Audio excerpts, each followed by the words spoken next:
This time-lapse video depicts the alterations that a spot of Choate's campus experiences outside of the bungalow dorm over the course of around 5 months.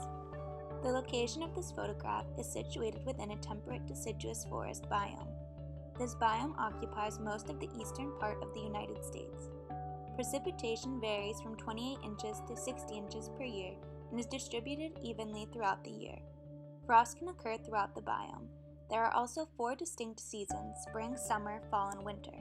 This distinction in season can be seen throughout the time-lapse, as in the fall the leaves change color to reds, oranges, and browns and begin to fall off the trees, and in the winter the trees are barren and snow can be seen accumulating on the ground. The dominant plant species of the biome are broad-leaved deciduous trees such as oaks, maples, and hickory. The photos within the time-lapse show the vegetation as it displays a large sugar maple tree and a small sweet bay magnolia in the foreground of the photo, along with a large red oak tree in the background.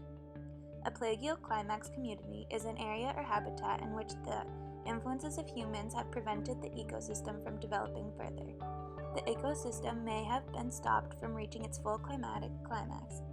The time-lapse pictures depict a plagioclimax, as the location chosen is an area that has been formed by the cutting down of vegetation, planting of new vegetation, weeding, pruning of trees, regular growing of grass, and other human activities that prevent further succession by artificially shaping the land.